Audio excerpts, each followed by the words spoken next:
Bueno, yo no sé cuántos de ustedes han oído hablar alguna vez.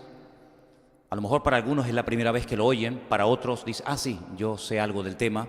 ¿Ustedes han oído hablar alguna vez acerca de los famosos códigos secretos u ocultos que contiene la Biblia? ¿Habéis oído hablar alguna vez acerca de eso? ¿Vale? Algunos han oído. Bueno, uno. ¿Nadie ha oído nada del tema este? ¿Dos? ¿Tres? Bueno, entonces creo que va a ser interesante porque si solamente 3 personas saben de lo que voy a hablar, viene bien. Miren, yo tengo aquí 3 libros que quisiera recomendarles para los que quieran conocer un poco más de este tema. Vamos a ver qué hay de verdad y qué hay de mentira. Vamos a ver si realmente eso se puede demostrar o no se puede demostrar y es simplemente un invento más, como tantos que se comparten en programas de televisión.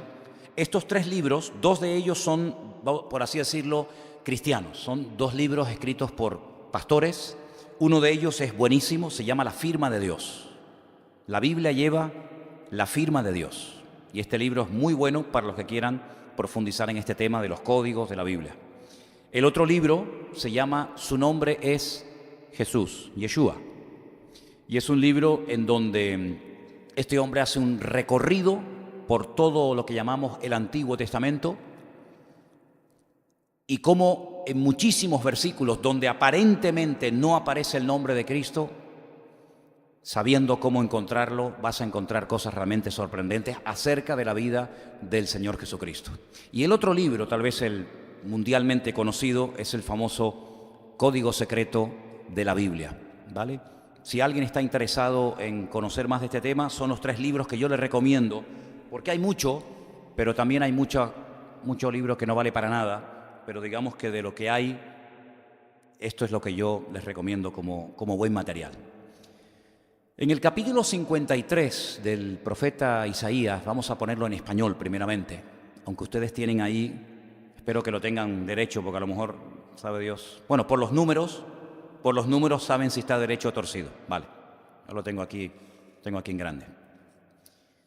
Primeramente quiero leerles el capítulo 53 del profeta Isaías, que es un capítulo espectacular. Presten atención, por favor.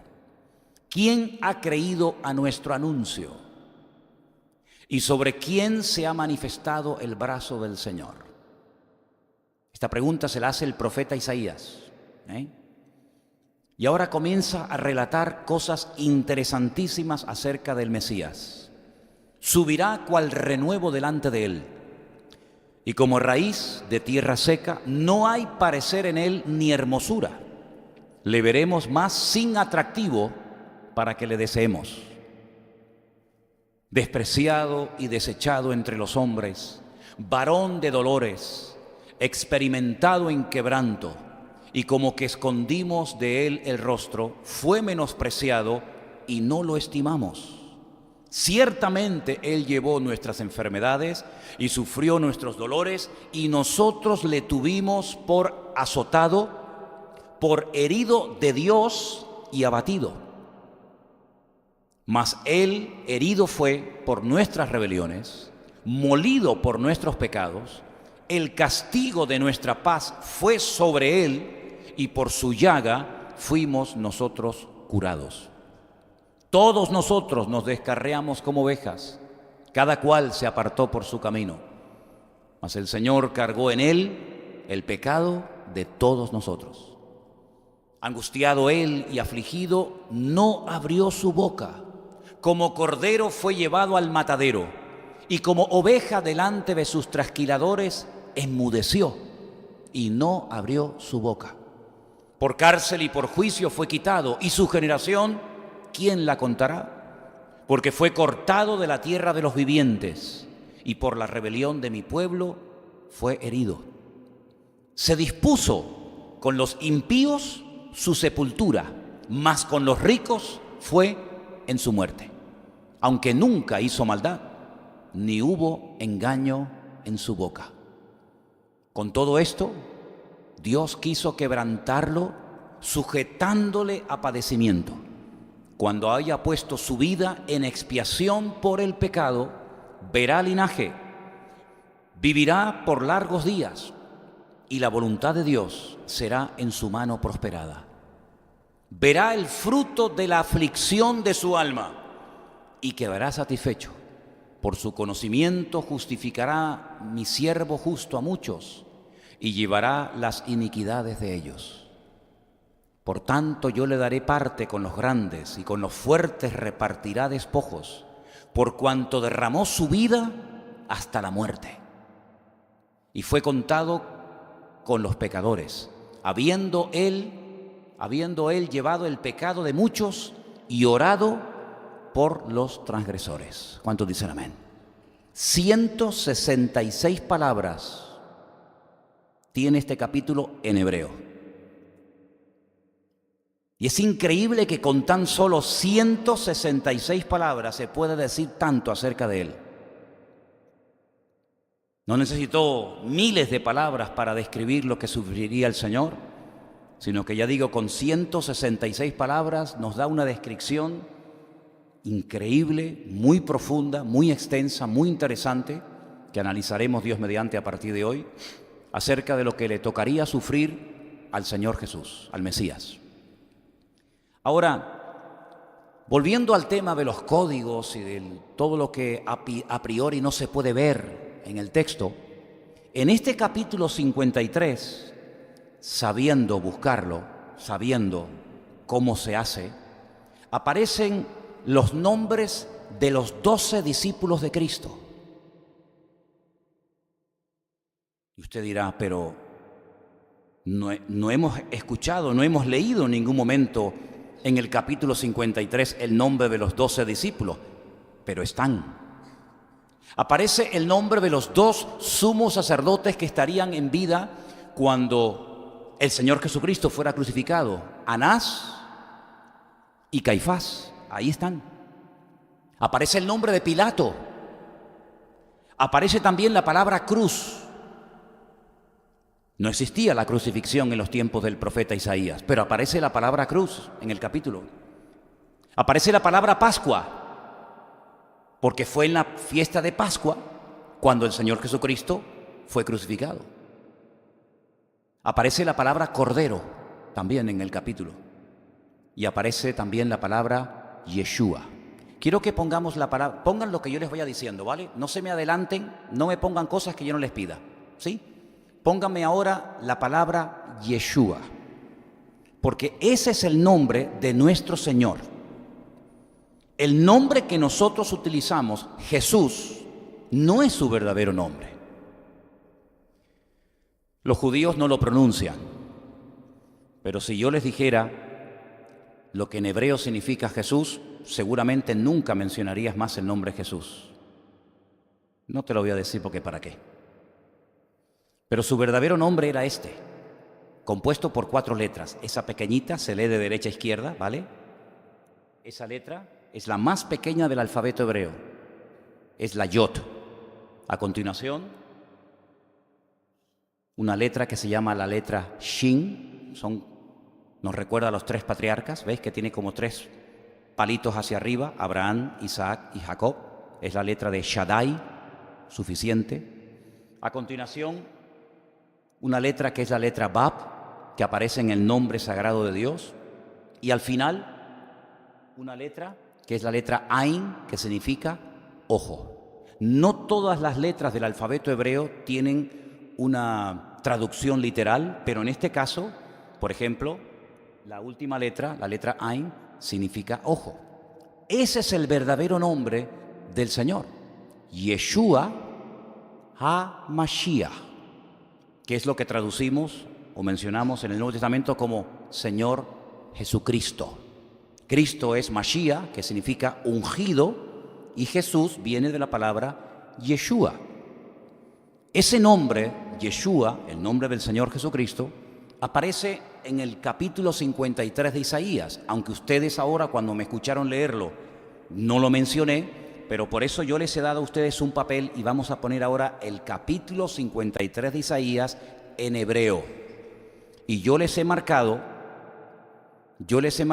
en el capítulo 53 de Isaías en hebreo unas letras, vamos a ver si lo podemos poner lo más grande posible, Ustedes lo tienen ahí para que veáis aquí abajo, la primera letra abajo, ¿la veis? Tenéis una pequeña letrita que es la letra Yod. Quiero que vosotros en un momentito contéis 20 letras hacia atrás. Por favor, hacer ese ejercicio. Para eso os he dado el papelito. Contar 20 letras hacia atrás. 1, 2, 3, 1, 2, 3, 4, 5, 6, 7, 8, 9, 10, 11, 12, 13, 14, 15, 16, 17, 18. Ahí faltan letras. Es que me has comido el texto. Por eso no me salen todas las letras. Vamos a encogerlo un poquito más. Ok, empezamos. Está comido el texto. No está entero. Por eso no se puede contar. Pero si ustedes tienen el texto completo ahí, me han comido algunas letras, 20 letras hacia atrás aparece una letra que es la letra Shin. 20 letras hacia atrás llegáis a la letra Bab y 20 letras hacia atrás aparece la letra Ain. Juntándolas, Yeshua. ¿Os dais cuenta? Ahí lo tenéis. Si después queréis que os lo explique mejor, ahí tenéis el texto, tenéis las letras subrayadas y os vais a dar cuenta que entre un punto amarillo y el otro punto amarillo hay 20 letras. 20 letras entre letra y letra. Esa es la combinación del nombre Yeshua en el capítulo, mejor dicho, de Isaías capítulo 53. El capítulo 53 de Isaías es un capítulo extraordinario porque Isaías, como bien saben ustedes, no conoció personalmente al Mesías. No conoció al Señor Jesucristo, a Yeshua, no lo conoció. Él escribió cientos de años antes del nacimiento de Cristo, pero describe a la perfección los padecimientos por los cuales tendría que pasar el Señor. Tenemos una lista de los adjetivos que definen, los calificativos que hablan acerca de todo lo que Él tendría que pasar, y ahí los tenemos. Despreciado, léanlo conmigo si quieren, desechado, varón de dolores, experimentado en quebranto, menospreciado, azotado, herido, abatido, molido, angustiado y afligido. En esas palabras ustedes pueden ver el tremendo sufrimiento físico y espiritual por el cual tendría que pasar el Mesías cuando viniera. Repito, Isaías escribió mirando hacia el futuro, hacia un Mesías que vendría, que él no conoció, pero nosotros tenemos la bendición de poder mirar hacia atrás. Y con el Nuevo Testamento y con la historia en la mano, podemos comprobar si efectivamente él fue azotado, herido, molido, menospreciado, etcétera, etcétera. En el capítulo 53 de Isaías encontramos una descripción perfecta y detallada de los sufrimientos de Cristo. Encontramos la descripción de un hombre roto, humillado, atribulado y dolorido. Encontramos a una víctima inocente que entrega su vida voluntariamente para salvar a la humanidad. En el capítulo 53 de Isaías encontramos también una perfecta descripción de la humanidad de Cristo. Algunos a lo largo de la historia dijeron que Él no era realmente humano, sino que era solamente divino. Otros, al contrario, enseñaron que Jesús no era nada divino, sino solamente humano. Pero uniendo toda la información y uniendo todos los datos que tenemos del Antiguo, del Nuevo Testamento, etcétera, llegamos a la conclusión de que en Él cohabitaban, vivían al mismo tiempo una parte humana 100%, que se cansaba, que tenía que pedir agua cuando tenía sed, que tenía que dormir cuando estaba cansado, etcétera, y una parte divina que era capaz de mirar pensamientos, de discernir las intenciones del corazón, de ver más allá de lo que los ojos de carne pueden ver, de poder incluso dominar la creación que Él había creado en el principio, caminando, por ejemplo, por encima de las aguas, o cambiando un elemento en otro completamente diferente, como fue, por ejemplo, su primer milagro, que convirtió el agua en vino, o multiplicando panes y peces, etcétera, etcétera. Por lo tanto, Isaías 53 fundamentalmente se centra en la parte humana del Señor Jesucristo. Pero al mismo tiempo el profeta Isaías lo presenta como un sacerdote, alguien que incluso llega a orar por las personas por las cuales él muere, pero que al mismo tiempo ese sacerdote al mismo tiempo es la víctima. Y esto nunca se había dado. Porque, por ejemplo, tanto el sumo sacerdote como los demás sacerdotes hacían la función de sacerdote, pero no de víctima. Pero en el caso de Cristo sí. En el caso de Cristo Él era el Cordero, Él era la víctima propiciatoria y al mismo tiempo era el sacerdote que moría voluntariamente por los pecados de la raza humana. Alguien dijo algo que me llamó tanto la atención que lo tengo aquí anotado y lo quiero compartir con ustedes. En el capítulo 53 del profeta Isaías, el inocente siendo castigado, el inocente es castigado como si fuera culpable, para que el culpable pudiera ser recompensado como si fuera inocente. El que no es culpable, como víctima propiciatoria, carga el pecado de toda la raza humana, carga la enfermedad y la transgresión de todos los seres humanos que ya habían vivido antes de él, los que vivían en su generación, en su tiempo, y los que aún no habíamos nacido. Él carga voluntariamente toda la maldad, todos los pecados que se han cometido desde el primero hasta el último, y se los carga voluntariamente sobre sus hombros y le dice al Padre: heme aquí, envíame a mí, haz conmigo lo que quieras. La justicia divina decía que había que matarlo, porque la paga del pecado es la muerte. Si Él voluntariamente decide cargar el pecado de todos los violadores, asesinos, idólatras, criminales de la historia, no me queda más remedio que matarte, porque la justicia divina, aunque seas mi hijo, no te puede perdonar. Pero por otra parte, la misericordia también tiene que actuar. Así que cuando vemos a Cristo cargando voluntariamente el pecado de todos y de cada uno de los seres humanos, vemos que en la cruz se encuentran la justicia, el amor, la misericordia, la bondad, absolutamente todo, la esencia y los atributos de Dios los vemos manifestados en la cruz, cuando el Hijo, el Cordero, decide morir por la raza humana. Ahora, todos estos calificativos que nos hablan acerca de lo que Él tuvo que padecer voluntariamente, todos estos calificativos tremendos, vamos a analizar algunos de ellos porque tienen, aparte de la traducción que tenemos en nuestras Biblias, tienen también otras posibles traducciones que nos pueden ayudar. Por ejemplo, en el versículo 3 de Isaías 53, dice que Él sería despreciado y desechado. Pero en el mismo versículo dice que sería despreciado y desechado, ¿pero por quién? Por los hombres. Es interesante notar que esa palabra, despreciado, también se podría haber traducido como menospreciado. Y yo creo que a ningún ser humano le hace gracia que te menosprecien. ¿Qué significa ser menospreciado o despreciado? Significa concederle a una cosa o persona menor valor o importancia de la que merecen. Si tú mereces un trato, tú mereces un respeto y no lo recibes, eso significa que te están menospreciando o te están despreciando. También despreciado o menospreciado significa considerar que algo no merece ningún aprecio o atención.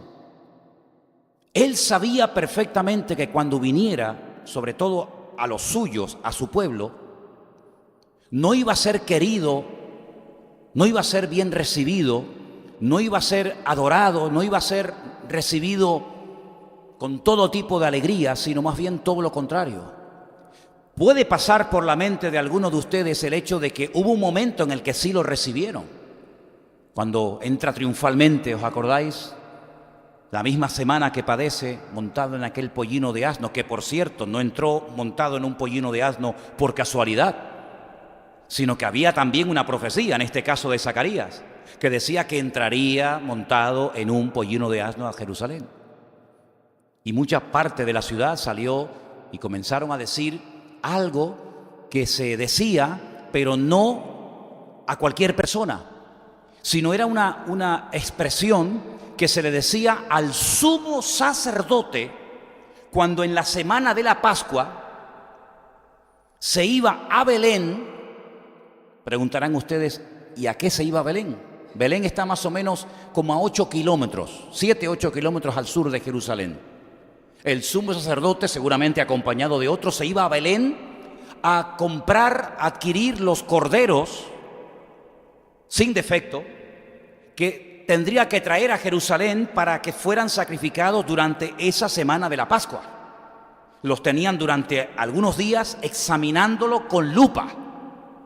Si había algún defecto en la pezuña, en los ojos, en las orejas, en el pelo, y los tenían examinando exhaustivamente durante días, y al final, si aprobaban el examen, los sacrificaban. Y todos los años era igual. Uno se mandaba al desierto, a Azazel, no sé si conocéis la historia, con todos los pecados del pueblo, y otro se sacrificaba. Y de ahí viene lo del cordoncito rojo, que después se ha convertido en lo de la buena o la mala suerte. En fin, conocéis un poco la historia, ¿no? Pues cuando venía el sumo sacerdote de Belén, donde se criaban los corderos, porque cuando se aparecieron los ángeles la noche que nació el Mesías, ¿a quién se apareció? A los pastores. ¿Y qué hacían los pastores allí? Cuidaban los rebaños que después iban a ser llevados al templo a ser sacrificados. Ahora, ¿cómo encaja todo, verdad?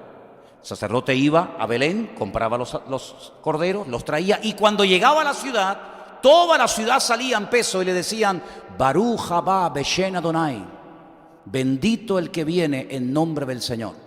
Bienvenido, Baruch haba, bienvenido. Ese mismo día, el Señor Jesucristo estaba entrando por otra puerta, no la que daba acceso cuando venías de Belén, que era la del sur, sino estaba entrando por la puerta del este, la puerta de la Dorada, la que mira al Monte de los Olivos, la que hoy en día está cerrada, porque dice la Biblia que tiene que estar cerrada, porque por esa puerta entró el Señor, tu Dios, y nunca más entrará hombre alguno. Lo dice Ezequiel 44:2, si no me equivoco. Y cuando la gente salió a decirle Baruch haba Beshem Adonai, los sacerdotes salieron corriendo y le dijeron a la multitud: no, esto no se lo dice a él, esto hay que decírselo al sacerdote. Dile a tus discípulos que se callen. Y el Señor dijo: si yo les digo a estos que se callen, las piedras comenzarían a alabarme. Así que es inevitable que suceda esto.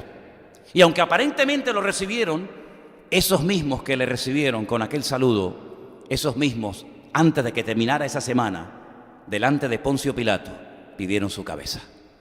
Así que aparentemente le recibieron, pero sabemos que en el fondo fue rechazado, fue menospreciado, y fue totalmente menospreciado por los suyos, por su propia casa.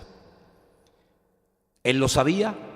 ¿O ese día fue cuando se enteró de que lo iban a rechazar? Desde la eternidad, aún no había sido creado el universo, aún no existía absolutamente nada, y el Hijo sabía perfectamente que algún día vendría a este mundo y el mundo lo rechazaría y el mundo lo menospreciaría. ¿Qué te parece?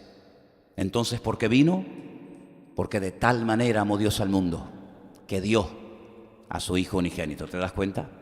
Si saltamos al siguiente versículo, aunque también nos dice que sería desechado y rechazado, como también se podría traducir, otra versión dice sería dejado solo. Es interesante notar cómo el Señor Jesucristo estuvo toda la vida rodeado de enormes multitudes, pero en el momento de más necesidad lo abandonaron y lo dejaron totalmente solo, incluso sus discípulos. En el versículo 4 dice: ciertamente Él llevó nuestras enfermedades y sufrió nuestros dolores, y nosotros le tuvimos por azotado y por herido de Dios. Fíjate, azotado y herido de Dios y abatido. Los judíos, no solamente en aquel tiempo, sino hasta el día de hoy, asocian el dolor, la enfermedad y los problemas con el pecado. Y aquí hay que hilar muy, pero que muy fino, porque se le puede hacer muchísimo daño, como de hecho a veces se ha hecho, no digo queriendo. Se le puede hacer mucho daño a una persona que está pasando por una prueba física o una situación económica apurada, o por un problema familiar duro, asociándolo con que está en pecado o que está mal o en desorden delante del Señor. Y digo que hay que hilar muy fino porque a veces puede darse el caso de que una persona está mal, está en pecado, está delante de Dios mal. Y lo que le está pasando son las consecuencias de estar mal delante de Dios, ¿sí o no? Pero no siempre. Y por eso yo creo que el Señor permitió que en la Biblia estuviera un libro que hasta el día de hoy muchos no lo logran entender. Y es el famoso libro de Job, donde los amigos, aparentemente, no terminan de entender cómo si eres tan justo y tan bueno y no llevas una doble vida, ¿cómo lo pasas tan mal? ¿Y cómo has tenido que enterrar a todos tus hijos en un día? ¿Y cómo has perdido tus cosechas? ¿Y cómo te ha abandonado tu mujer? ¿Y cómo tú estás enfermo, pero con una enfermedad terrible que se te cae la piel a pedazos? ¿Y cómo es posible que te vaya todo tan mal en la vida? No puede ser que Dios, si es tan bueno, te castigue de esta manera. Algo malo tienes que hacer para que te vaya tan mal en la vida. Y por eso cuando leemos que Él fue herido de Dios, es que al judío no le entraba ni le entra en la cabeza que a un justo, que a uno que haga la voluntad de Dios, le puedan pasar cosas aparentemente malas, dolorosas o negativas. De hecho, hay unos libros de un famoso rabino que yo leo mucho, que dice: las transgresiones están unidas a las desgracias. Es decir, desgracia, detrás de esa desgracia, detrás de esa enfermedad, detrás de esa ruptura matrimonial, detrás de ese problema de la índole que sea, seguramente hay una transgresión, un pecado o algo que estás haciendo mal. No siempre es así, queridos hermanos. No siempre en la Biblia, en el mundo espiritual, 2 y 2 son 4. Muchas veces hay cosas que no logramos entender el por qué. ¿Por qué el Señor permitió que pasara tanto Job? ¿Por qué el Señor permitió que lo pasara tan mal su propio hijo cuando era justo y nunca había pecado? No entendemos por qué el Señor no le quitó el aguijón a Pablo cuando era un hombre de fe y un hombre que le servía con una integridad total y absoluta. No entenderemos nunca muchas cosas. Pero sí quiero decirles algo, queridos hermanos. No hemos sido llamados a entenderlo todo. Pero a pesar de no entenderlo todo, siempre daremos honra y gloria a Dios, porque los que amamos a Dios, todas las cosas nos ayudan a bien. ¿Cuántos dicen amén? Así que si un hermano se cae y se rompe la pierna, no es que esté en pecado, es que en la vida, en algún momento nos caeremos. Como yo, por ejemplo, me caí en este viaje en Israel. Sí, me caí. Hacía años que no me caía. Pero saliendo por la puerta de Jaffa para indicarle a un matrimonio el camino por el que tenía que ir, tropecé y caí. Y bueno, tengo las marcas. Y en mi caída golpeé a un guía ruso y también al pobre lo tiré al suelo. Pero él quedó peor que yo porque se quedó con un problema en la rodilla tremenda y tuvo allí que venir la policía y bueno, fue un lío tremendo. Pero no siempre cuando te echan del trabajo es que Dios te está castigando. Y no siempre cuando un hijo se te revela es que estás en pecado. Y no siempre cuando caes enfermo o te dicen, mira, tienes esta enfermedad, es porque has hecho un pecado y ahora Dios viene a castigarte. No, querido, no es así tan fácil, sino que a veces hay un propósito y a veces hay una razón de ser. Lo que tenemos que saber es interpretar el momento y la forma y lo que Dios está tratando de enseñarme o de indicarme a través de esa prueba. Saber leer, saber interpretar el momento y el lugar es muy importante porque el lugar y el momento me indican lo que Dios va a hacer. Y lo que Dios hace me indica el momento y el lugar en el que me encuentro. ¿Te das cuenta? Así que, queridos hermanos, él fue, sí, herido, azotado, pero porque era la voluntad de Dios que así fuera. Pero permítame decirles algo. Ahí en el versículo 4 dice que sería azotado. Claro, ahora pueden entender ustedes la agonía de Cristo en el Getsemaní. Cuando él sabía que los que le iban a dar los latigazos no iban a ser los judíos, sino ¿quiénes fueron los que le dieron los latigazos al Señor? Los romanos. Permítame leerles Deuteronomio 25:3. Porque en ese capítulo de Deuteronomio 25:3, Dios le había dado al pueblo de Israel las instrucciones para cuando se azotaba a una persona, hasta dónde podías llegar. Y por ejemplo, en ese capítulo, que os lo voy a leer rápidamente, no se preocupen arriba si no lo tienen, Deuteronomio capítulo 25, versículo 3, presta atención al número de latigazos que se le podía dar a una persona, ni uno más, ni uno más. 25:3. Se podrá dar 40 azotes, no más. No sea que si lo hirieren con muchos azotes más que estos, se sienta tu hermano envilecido delante de tus ojos. En el pueblo de Israel no se le podía a nadie dar más de 40 azotes. Ahora puedes entender la lista que aparece en Primera de Corintios cuando Pablo habla de los sufrimientos y dice, de los judíos he recibido 40 azotes. Y uno dice, ¿y por qué menciona de los judíos 40 azotes? Porque por cumplir la ley, en vez de darte 15 o 38 o 39, voy a llegar hasta el 40, pero ya no te doy 41, no porque no quiera, sino porque la ley me prohíbe no darte más. Qué buenos eran, Sin embargo, los romanos no tenían la ley de Dios. Los romanos no te iban a dar 40 latigazos, te podían dar 5,000. De hecho, ustedes en alguna ocasión habréis visto en el telediario, en televisión, que cuando condenan a una mujer o a una persona por el delito que ellos crean oportuno, dicen 30 años de cárcel y 5,000 latigazos. No es que se los den en el momento, pero en todos los años que tiene de condena recibirá 5,000, 3,000, 4,000, 8,000 o los latigazos que sea. Eso en la ley estaba totalmente prohibido, era 40 y nada más. Pero cuando dice la Biblia que él sería golpeado y azotado, hermano, el número te puedes imaginar que era muchísimo más de 40. Dice la Biblia que sería herido, nos hace referencia a heridas físicas. No heridas emocionales o de tipo espiritual, no. Habla de heridas físicas como las tuvo el Señor. Y también la palabra herido hace referencia a que sería taladrado o traspasado. Y cuando habla de abatido, la palabra abatido, la última que veis en el versículo 4, es una persona que ha perdido todas las fuerzas físicas. ¿Qué te parece?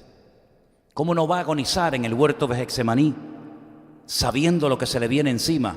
¿Creen ustedes que esa noche en el huerto de Getsemaní fue cuando el Señor se dio cuenta de que le iba a pasar todo esto? ¿O Él ya sabía, porque ya estaba escrito en la palabra, todo lo que le iba a ocurrir desde antes de la fundación del mundo?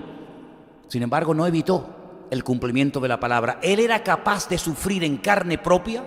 Él era capaz de aceptar que fuera menospreciado, desechado, herido, azotado, con tal de que se cumpliera la palabra. ¿Qué te parece? El amor y el respeto a la palabra imperaba y prevalecía por encima, digamos, del interés personal. De hecho, saben ustedes que una vez lo comenté, la noche que era la noche en la que Judas le iba a entregar, le dice: Judas, lo que tengas que hacer, hazlo pronto.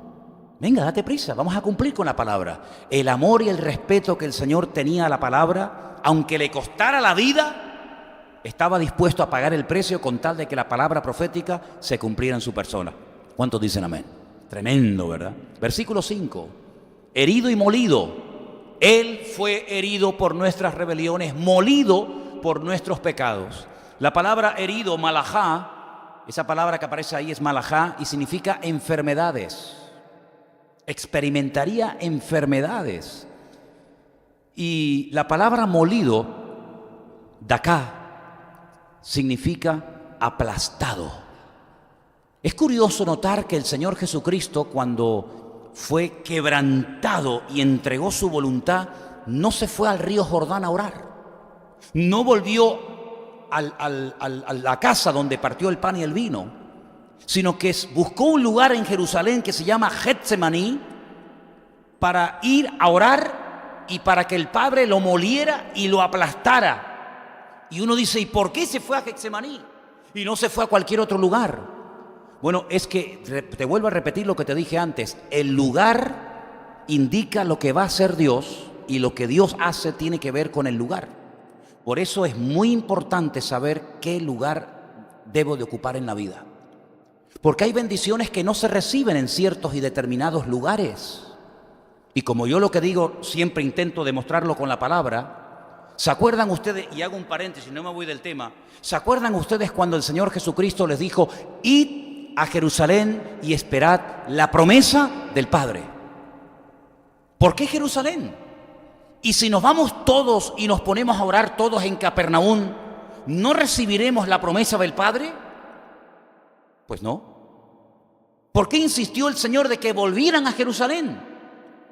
Porque hay lugares donde Dios tiene ciertas y determinadas bendiciones que no tiene en otros lugares.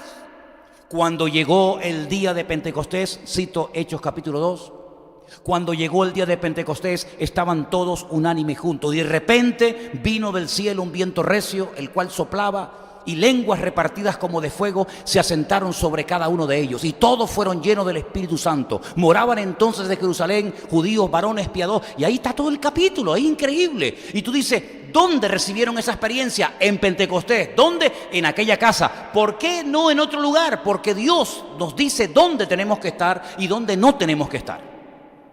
Y el Señor, cuando va al huerto de Getsemaní, Él sabía que el huerto de Getsemaní no era un lugar turístico como hoy en día lo es, que van así de turistas a sacarse fotos para ver los olivos milenarios que hay allí, enormes, y para ver lo bonito que está el jardín, cuidado por aquellos curas que custodian aquello, y para ver esa piedra que dicen que fue la piedra en la que se acostó Cristo para orar. No, en aquellos tiempos no era nada de eso.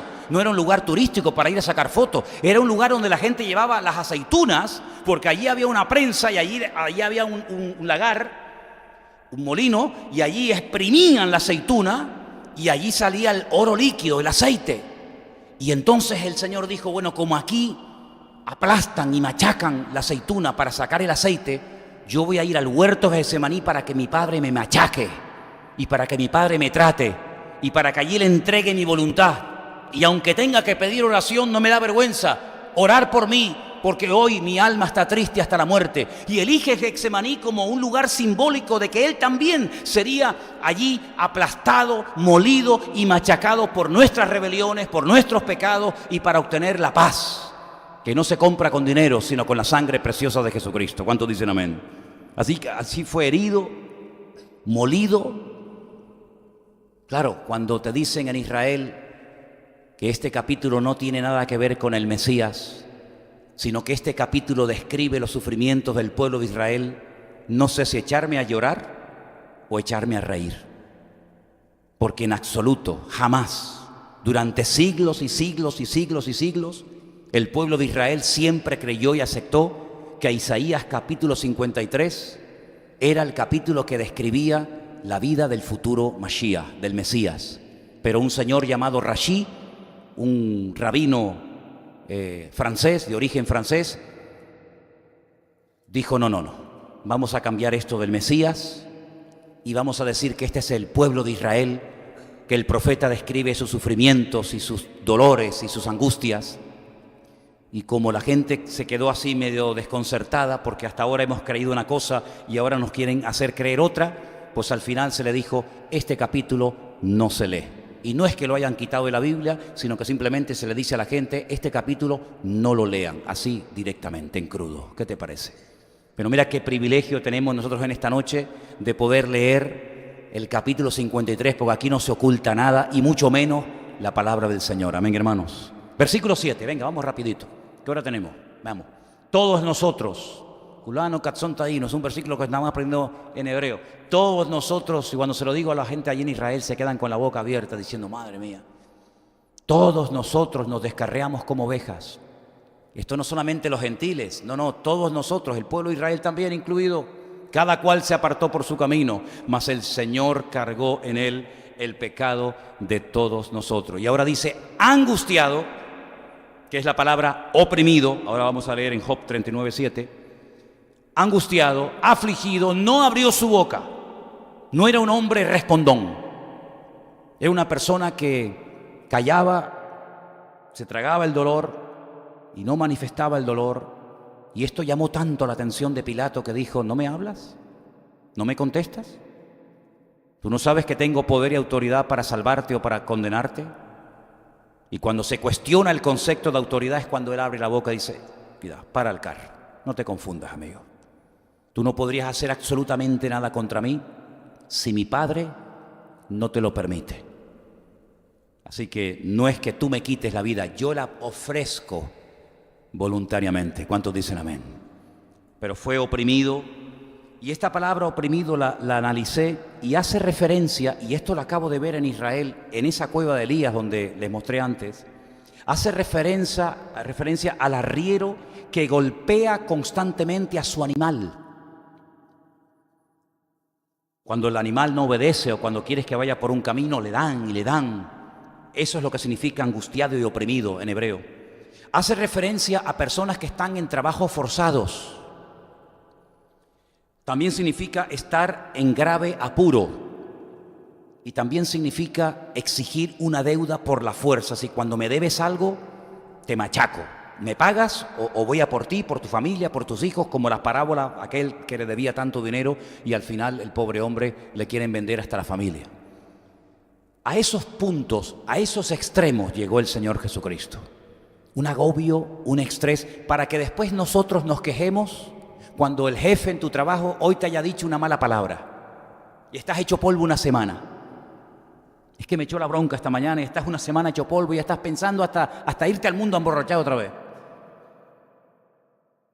Y todo lo que le dijeron y le hicieron al Señor, lo que nos pasa a nosotros es de risa. No tiene ni punto de comparación cuando le dijeron, sí, es verdad, tú echas fuera a los demonios, pero no porque seas el Hijo de Dios, sino porque eres el príncipe de los demonios. Y los demonios te obedecen porque tú eres su jefe. Otra vez le dijeron que estaba loco. Otra vez quisieron despeñarlo, ¿verdad? Y todo eso lo aguantó calladamente, tragándose, ¿verdad? Como oveja, como cordero que es llevado al matadero. Porque, hermano, hay una gran diferencia entre matar a un cerdo y entre matar a un cordero. Mi suegra está aquí y ella ha matado a algunos cerdos, ¿sí o no? Y algunos de ustedes a lo mejor han visto en la península o aquí en Canarias cuando se produce la matanza. Entra a, ¿cómo se llama la cucha? ¿Cómo se llama? ¿Dónde está el cerdo? Entra a la cuadra y saca al cerdo y ponlo encima de la mesa e intenta matarlo. Hermano, ese animal, yo no sé si se huele que ha llegado su día y su hora, pero hace un escándalo terrible, terrible. El cordero hace así y te pone el cuello. Y tú le pegas el corte en la yugular y el animalito no hace ni el más mínimo ruido. No se queja, no sale corriendo, sino que casi como que se ofrece, ¿no? Y así fue el Señor Jesucristo. Y un ejemplo lo podemos ver, por ejemplo, en Abraham y en Isaac, su hijo, que dice que ambos subían juntos al monte Moriah. Siempre tenemos la imagen en la cabeza de un niñito pequeñito que va de la mano del papá y que lo lleva a la montaña y lo amarra al niño. Quítate esa imagen de la cabeza, por mucho que te la hayan enseñado en la escuela dominical. Cuando Abraham subió con su hijo Isaac, después de 3 días de caminar desde el sur de Israel, desde una ciudad llamada Beersheba, que significa la ciudad de los 7 pozos, hasta el monte Moriah, que significa Dios o el Señor es mi maestro. Fíjate los nombres tan bonitos que tienen los lugares en Israel. Cuando lo sube al monte Moriah y lo pone encima del altar, Isaac tenía 40 años. De ahí que enfatice el autor de que ambos subían juntos, porque Isaac no era tonto. Isaac sabía que el padre llevaba la leña, el cuchillo, el fuego, pero aquí falta lo principal, aquí falta el cordero. Y cuando le pregunta al padre, padre, ¿y el cordero? Y el padre le dice, el Señor proveerá, hijo. En esa palabra hebrea, el Señor proveerá, dentro está la palabra cordero, aunque no se vea en español. El Señor proveerá, ahí está el cordero. Pero en este caso el cordero eres tú. Y Abraham, Isaac, que no era tonto, que no era la primera vez que subía a un monte a hacer un sacrificio con su padre, él sabe perfectamente que en este caso el que vas a morir eres tú. Dios nos sacó de una tierra pagana donde mataban los padres a los hijos. ¿Y ahora qué es? Volver atrás y practicar aquellas barbaridades de las cuales el Señor nos sacó. Pero Padre, si esa es la voluntad de Dios, cuenta conmigo y córtame la cabeza o lo que quieras cuando quieras. Ese es el sometimiento impresionante del Hijo al Padre. Se sometió, no se resistió, no salió corriendo. Y dice, subían ambos juntos. Pero qué tremendo, ¿no? Cuando en el Nuevo Testamento dice que Abraham tenía tanta fe en Dios que sabía que si lo mataba, podía orar para que el Señor se lo devolviera de la muerte, resucitado. Dice, en cierto sentido así fue lo que pasó. Es interesante notar que cuando llega a la casa, su madre ya está muerta. Algunos dicen que Sara murió de pena, porque vio salir al padre y al hijo, y probablemente nunca más volvería a volver a su hijo. Y cuando llega ya Sara está muerta, y él se va al pozo del viviente que me ve, y allí dice que a lo lejos, tiempo más tarde, ve venir a su futura esposa Rebeca, y allí se consoló por la pérdida, por la muerte de su madre. Son historias realmente. ¿No se te ponen los pelos de punta cuando oyes todo esto? Yo llevo casi 40 años predicando la Biblia y cada vez que hablo de esto me emociono porque digo, Señor, tu palabra es una pasada, tu palabra es una maravilla. Bueno, pues ese sometimiento de ese hijo al padre, que al final se libró, al final se escapó, ¿sí o no? Porque el padre, Dios le dice al padre Abraham, alto, date la vuelta. Y entonces saca al hijo y degolla al carnero.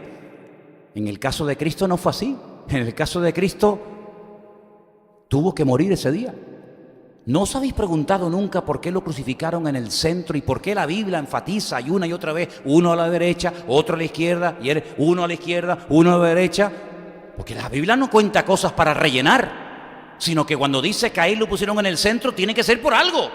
Bueno, pues yo te voy a decir por qué dice eso la Biblia. Porque los romanos tenían la costumbre de que ponían a la izquierda el menos malo, a la derecha el que era el principal. Este fue el colaborador, pero a la derecha fue el que lo hizo, pero en el centro era el cabecilla, el peor de todos, al centro, para que la gente diga, el de la izquierda, el pobrecito, fue una víctima, el de la derecha fue el malo, pero el del centro, amigo, el del centro fue el cerebro de la operación. Y a Cristo, mira tú por dónde lo ponen en el centro de los dos malhechores para decir, de los tres, el peor, el del centro. Y Cristo lo sabía, pero como oveja fue llevado al matadero. Versículo 8, una palabra que me llamó mucho la atención. Por cárcel y por juicio fue quitado. Su generación, ¿quién la contará? Porque fue cortado de la tierra de los vivientes y por la rebelión de mi pueblo fue molido o fue herido. La palabra cortado significa eliminado, dejar de existir. En otras palabras, el profeta Isaías está diciendo que el Mesías, cuando viniera, no moriría de viejo.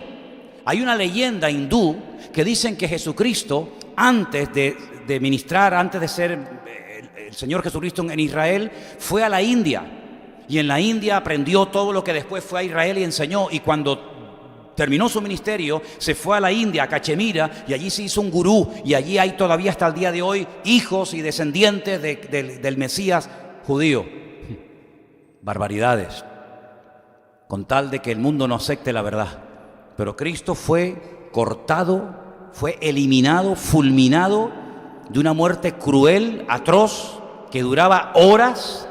De hecho, sabemos que murió más o menos, o lo crucificaron más o menos a las 7 de la mañana y hasta las 3 de la tarde estaba agonizando, una tortura terrible, más aparte los latigazos que le habían dado, donde le dejaron los huesos a flor de piel y le arrancaron toda la piel de la espalda a tiras, más la corona de espinas, etcétera, etcétera, ¿verdad? Y todo eso por amor a la humanidad. Fue cortado. Cortado significa muerto totalmente. Ahora, dejadme que os lea Daniel 9:26. Yo no sé si lo tenéis arriba, si no yo os lo leo rápidamente. Mira, ahí está. Daniel 9:26. Escuchen, esto es una profecía alucinante que en su día estudiamos. Los términos que se emplean aquí son términos que no se utilizan hoy en día entre nosotros. Ya lo explicaremos en otro momento cuando llegue la oportunidad. Después de las 62 semanas, hay que multiplicar por 7, porque son semanas de 7 años. Se le quitará la vida al Mesías, se le quitará la vida al Mesías. Mas no por sí, sino va a cometer un acto de suicidio. No se va a ahorcar, no se va a quitar de medio. Se le quitará la vida al Mesías, mas no por sí. Y ahí sigue diciendo el resto de la profecía. Y el pueblo de un príncipe que ha de venir destruirá la ciudad, el santuario. Su fin será con inundación hasta el fin de la guerra, durarán las devastaciones. Una profecía muy completa. Pero fijaros cómo Daniel también dice que al Mesías se le iba a quitar la vida, lo iban a matar, lo iban a crucificar. Y también Zacarías, son muchos versículos, hay un montón de datos que hay aquí para estudiar este tema. Zacarías dice, y mirarán al que traspasaron. Y Zacarías dice que harán gran lamentación por él. Zacarías dice que moriría crucificado, porque dice que mirarían al que traspasaron. Quiere decir que cuando el Señor Jesucristo venga, sus heridas en sus manos, en sus pies y en su costado aún serán visibles. De hecho, cuando ustedes lean el libro del Apocalipsis, dice que Juan lo vio en el cielo y vio a un cordero inmolado, un cordero que llevaba cicatrices, un cordero que llevaba heridas. Esas heridas permanecerán por la eternidad en las manos, en los pies y en el costado de Cristo, como señal permanente de que un día el Mesías murió de aquella manera cruel por nosotros. Ahora, la cruda realidad de todo esto es que aunque el Señor utilizó al Imperio Romano, que fueron los inventores, por así decirlo, de la crucifixión, y aunque utilizó a las autoridades religiosas de la época en Israel hace 2000 años, la cruda realidad, independientemente de si eran los judíos o eran los romanos, la cruda realidad es que todo este martirio y todo este sufrimiento que estamos relatando en esta noche era el que tú y yo merecíamos. Es decir, en aquella cruz teníamos que haber muerto todos los seres humanos. Esos que dicen que tú siempre fuiste bueno. Espero que aquí no haya nadie que hable así. Porque siempre hay gente que dice, no, yo siempre fui bueno. Bueno, yo fui a la iglesia porque, bueno, pero yo siempre fui bueno. Ya. Sí que Cristo por ti no murió. Tú eras tan bueno, que Él pasó todo ese calvario para nada, porque tú eras tan bueno. Eso será para los ladrones, los delincuentes, ¿verdad? Esa cruz y ese martirio y ese sufrimiento lo padeció el Señor Jesucristo por todos nosotros. Porque éramos nosotros los que teníamos que morir de esa manera. Pero Él le dijo al Padre, déjalo, Señor, déjalo, Padre. Yo voy a morir por el pecado de él y del otro, y del otro, y del otro, y del otro. Y si quieres, ensáñate conmigo para que ellos sean salvos. Es decir, el inocente pasa por culpable para que el culpable pase por inocente a través de Cristo delante de la presencia de Dios. Si esto no es amor, ¿qué es entonces?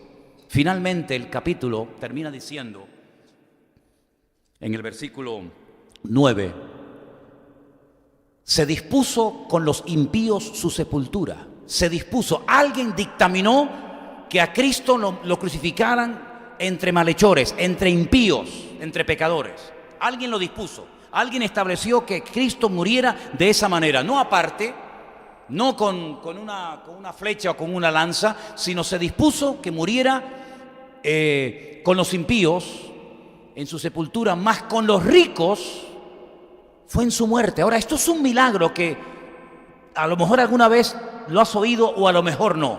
Te vuelvo a leer el versículo. Se dispuso, alguien estableció la forma como tenía que morir. Pero además dice, se dispuso con los impíos su sepultura. ¿Qué le hacían a los crucificados? Bueno, a muchos de ellos no los enterraban. De hecho, eso ya te lo digo así de entrada. A muchos crucificados no los enterraban. Y es lo peor que se le puede hacer en esa cultura a una persona. Quemarlo o no enterrarlo. En esa cultura es impensable esa gente que dice, no, a mí que me quemen.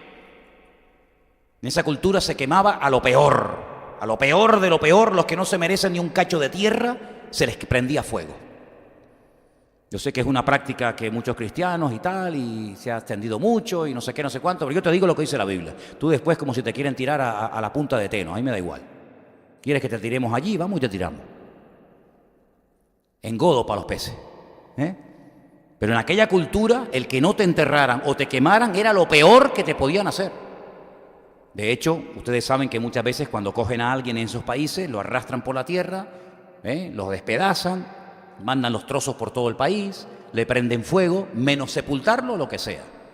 Entonces, alguien dictaminó que Jesús fuera crucificado, que fuera muerto con los malhechores, y había un lugar que era como una especie de estercolero, una especie de basurero, donde se llevaba a los que habían muerto en la cruz. Peor sitio, lo más inmundo, toda la basura, toda la porquería, allí lanzaban los huesos de la gente. Generalmente a los crucificados se les tenía días y días en la cruz, y cuando morían venían animales, venían cuervos, venían buitres, los iban despedazando, y aquello era algo Terrible. Pero mira tú por dónde, que lo enterraron como si fuera un hombre rico. Y un tal José de Arimatea, porque dice, mas con los ricos fue en su muerte, con los ricos en plural. Y esto es muy interesante, porque cuando uno quiere hacer lo que llamamos, lo que decía hoy en la clase a ustedes, exégesis, es decir, extraerle al texto lo que dice, no lo que no dice, ni meterle cosas que no tiene, sino una correcta exégesis, una interpretación correcta de la Escritura, no manipulando, ¿vale?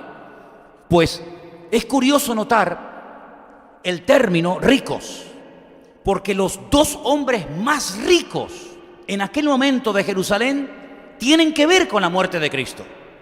Uno, el dueño de la tumba que les acabo de enseñar en la fotografía, José de Arimatea. José de Arimatea era un hombre que decidió preparar su sepultura labrando, perforando una roca, que eso costaba un dineral y no todo el mundo podía hacerlo, para que cuando él muriera y su familia lo enterraran a él. Pero mira tú por dónde él renuncia a ese sepulcro que él seguramente a pico y pala había mandado hacer, y renuncia a su sepultura para dársela a otra persona que no es ni familia ni amigo, pero dice que en el principio José de Arimatea fue un discípulo de Cristo. No sé si lo habéis leído, yo lo leí ayer, dice que José de Arimatea fue discípulo de Cristo. Algunos dicen, pero Cristo tuvo 12 discípulos. No, señor, cuando empezó tuvo 70. Después el grupo fue bajando, pero dice que José de Arimatea fue un discípulo de Cristo. Y tal vez diciendo, bueno, yo tal vez no fui un fiel discípulo de Cristo, pero en este momento quiero darle lo mejor que tengo, lo más valioso, y le doy mi sepulcro, se lo dio. Y mira tú por dónde otro hombre tremendamente rico, que cuenta la historia secular, que era un hombre importantísimo, tremendamente rico, que la Biblia dice que era un hombre principal, que es un principal, un hombre muy importante entre los judíos, que se llamaba Nicodemo, capítulo 3 de San Juan, dice que vino de noche un principal entre los judíos llamado Nicodemo, fue el que va al Poncio Pilato, a la fortaleza de la Antonia, donde vivía Poncio Pilato, y le pide el cuerpo de Cristo. Y tú dices, pero dos hombres ricos tratando de darle la mejor sepultura, uno judío, fariseo, pidiendo el cuerpo, y el otro entregando su sepultura al Señor. Y ahí se cumple la palabra. Se dispuso con los impíos su sepultura, mas con los ricos fue en su muerte. Y lo sepultaron en un sepulcro, no en piedra, no lo lanzaron en aquel estercolero, no lo dejaron allí que se descompusiera en la cruz, sino que fue sepultado como un rico, aunque nunca hizo maldad ni hubo engaño en su boca. Él no pudo decidir su sepultura, pero se cumplió la palabra, para que os deis cuenta de que tanto en vida como en muerte la palabra de Dios se cumple. ¿Cuántos dicen amén? Es increíble. Sí, era imposible para una persona que quisiera aprenderse de memoria y demostrarle al pueblo de Israel que era el Mesías, era imposible que pudiera cumplir con todas, porque había cosas que podía cumplir en vida, pero por ejemplo en muerte hay muchas cosas que se nos escapan de la mano porque ya no controlas. Pero fíjate, el final del pasaje dice que aunque se dispuso con los impíos su sepultura, con los ricos su muerte, dice que al final él terminaría orando, creo que es el último versículo del capítulo, él terminaría orando, intercediendo por las personas que le estaban allí crucificando. Y mira tú por dónde las 7 veces que Cristo abre la boca en la cruz, una de las veces que ora, o una de las veces que habla, perdón, es orando, pidiéndole al Padre que les perdonen, que perdona a los que están allí, porque no saben lo que hacen. Derramó su vida hasta la muerte. Fue contado con los pecadores, y habiendo él llevado el pecado de muchos, oró por los transgresores. Impresionante. Teniendo todo esto en la cabeza, un hombre un día en la cárcel decidió escribir una carta. Y quiero terminar en esta noche leyéndote parte de la carta que este preso condenado a muerte escribe. Escucha bien. Haya pues en vosotros este sentir que hubo también en Cristo Jesús. Escucha. El cual, siendo en forma de Dios, no estimó el ser igual a Dios como cosa a la que aferrarse, sino que se despojó a sí mismo, tomando forma de siervo, hecho semejante a los hombres, y estando en la condición de hombre, se humilló a sí mismo, haciéndose obediente hasta la muerte y muerte de cruz. ¿Te das cuenta cómo Pablo, teniendo en cuenta el capítulo 53 de Isaías, dice que exactamente eso fue lo que el Señor Jesucristo hizo? Podía haber elegido el lugar más famoso de la tierra, eligió el más pequeño e insignificante, Belén de Judea. Podía haber nacido en una familia tremendamente rica y reconocida en el país. Nació en una familia tan sencilla y tan humilde que no tenían dinero ni para contratar una habitación donde su madre pudiera parirlo.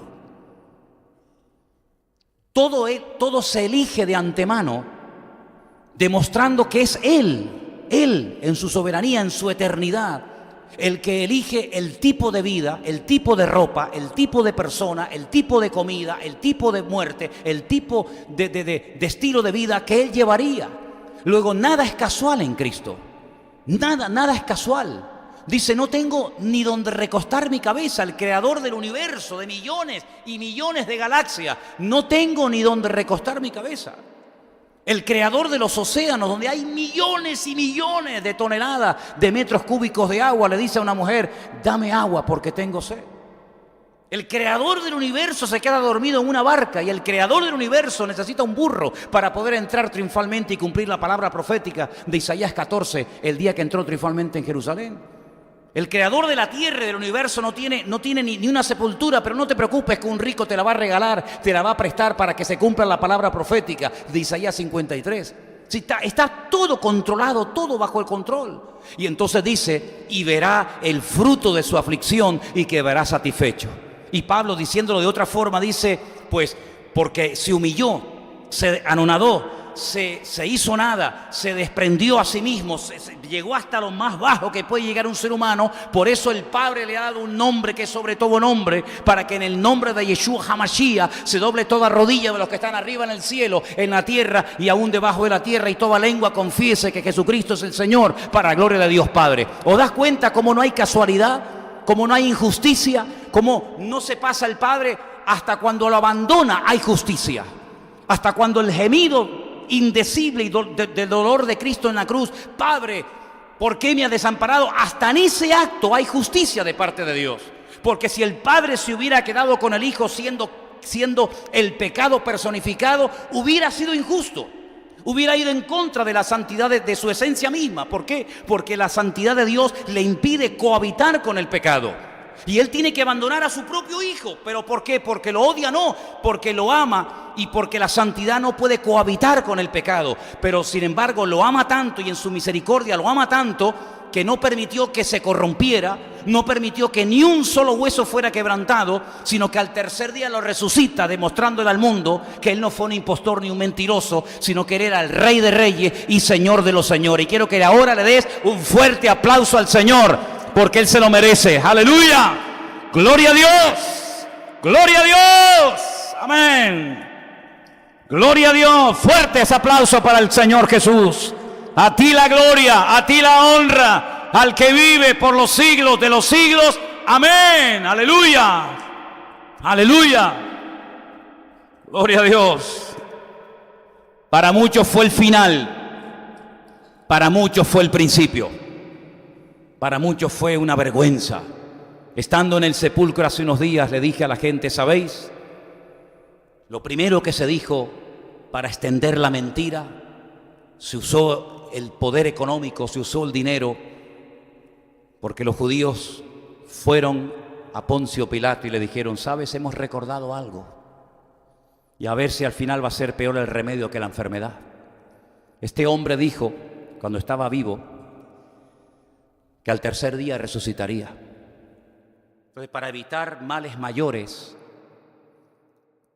¿por qué no le dices a unos cuantos soldados que custodien la tumba para que nadie se acerque por aquel lugar? No sea que los discípulos se atrevan a robar el cuerpo y después extiendan la mentira de que ha resucitado. Y allí van 16 soldados romanos, 16 Rambo, armados hasta los dientes, con la orden de que nadie se acerque ni a 1 milímetro de la tumba.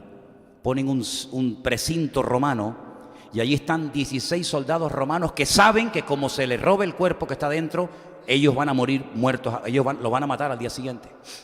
Al tercer día, cuando el Señor Jesucristo resucita, y lo dije el otro día, lo vuelvo a repetir ahora, la piedra no se quitó para que Él saliera. No, la piedra se quitó para que tú entres adentro y veas que está vacía. Aunque estuviera la piedra, Él iba a salir igual. Así que no quito la piedra para que el Señor salga, sino quito la piedra para que entre y para que puedas ver con tus propios ojos que la tumba está vacía. Fueron otra vez a la autoridad y le dijeron, mira, esto se nos va a ir de las manos y esto va a ser una rebelión terrible. Vamos a subvencionar, vamos a pagar, a sobornar a la guardia y decirle que sus discípulos robaron el cuerpo de noche. Dice, y esto hasta el día de hoy se cree. Como es una gran mentira y la mentira cae por su propio peso, a lo largo de la historia, diferentes personajes, todos odiando al cristianismo y a Cristo, comenzaron a inventar todo tipo de teorías. Una de las teorías tal vez más conocidas es que Jesús realmente no murió, sino que se desmayó. Perdió tanta sangre, estaba tan débil y lo pasó tan mal que se desmayó. Pensaron que se murió, lo cogen, lo meten en la cueva, en el sepulcro, y al tercer día pues ya se curó. Rueda la piedra de 5.000 kilos, sale afuera y a los soldados romanos les da una paliza que los mata a todos y sale por las calles de Jerusalén diciendo, he resucitado. Créanme que hay que tener más fe para creer eso que para creer lo que dice la Biblia. Como no pegó esta teoría, durante un tiempo funcionó, inventaron otra y dijeron, no es eso, háganme caso. Lo que pasa es que los discípulos se equivocaron de tumba, se fueron a otra que estaba vacía y entonces cuando la vieron vacía pensaban que había resucitado, pero Él estaba en la tumba. Pues si me cuesta creer en la anterior, en esta más todavía, porque serían los más tontos de la tierra, porque les dirían, pero ¿qué dicen? Si está aquí enterrado, ¿no ves que está dentro de la tumba? Mira, aquí hay una realidad, y la realidad es que Cristo está vivo y resucitó al tercer día. Y yo siempre les digo esto a la gente cuando estoy allí. Por eso cuando estuve predicando ahora en el jardín de la tumba, una chica no dejó de llorar y llorar y llorar. Y digo, mira, si esto es verdad, si esto de que Cristo murió ahí en el monte de la Calavera que está al ladito y que lo metieron aquí adentro y al tercer día salió, si esto es verdad, ¿todo el mundo tiene que saber esto? ¿O es que acaso muere una persona y resucita a los 3 días como algo habitual y común? Esto es algo fuera de lo común, esto es algo impresionante. Es que no hay nadie en el mundo que pueda decir lo que nosotros tenemos como mensaje para dar al mundo. Si esto es verdad, y es verdad, todo el mundo tiene que saber que Cristo está vivo y que Él tiene el mismo poder y la misma autoridad que hace 2000 años. ¿Cuántos dicen amén? Vamos a orar en esta tarde, dale gracias a Dios. Dale muchas gracias a Dios. No se me ocurre otra palabra más que gracias, gracias, gracias, Señor. Porque en este capítulo veo tu poder, veo tu autoridad, veo cómo tu palabra se cumple.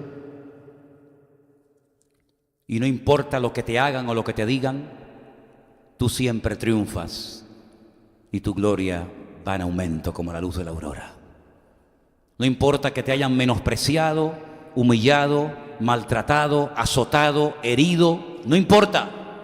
Lo importante es que todo eso forma parte de la historia y ahora la realidad es que está vivo, sentado a la diestra de Dios Padre, intercediendo, clamando noche y día por nosotros y deseando venir pronto para que estemos por la eternidad con Él. Esa es la realidad, mi hermano. Y por eso en esta tarde te damos gracias y te damos toda la gloria y toda la alabanza y todo el reconocimiento porque tú eres digno. ¿Cómo no vas a ser tú digno de recibir la gloria y la honra ante semejante sufrimiento y tortura y humillación? Tú eres digno, Señor, de recibir la alabanza, la gloria, el poder por los siglos de los siglos. Amén. Y por eso en esta tarde tu iglesia, tu pueblo te alaba y te adora y te reconoce como su Mesías y como el Salvador del mundo, como el camino, la verdad, la vida, el pan de vida, el verbo hecho carne, como todo eso y más te reconocemos, Señor, en esta tarde. Y te damos gracias porque hemos entendido el Evangelio. Aleluya. Hemos entendido estas verdades ocultas en tu palabra por siglos, por generaciones, pero gloria a Dios que un día te acordaste, te apiadaste de nosotros, Señor, y nos diste la oportunidad de entender el Evangelio. Y lo hemos entendido, Señor, y queremos publicarlo, y queremos decirle al mundo que Cristo vive y que la muerte no acabó con tu vida. Aleluya.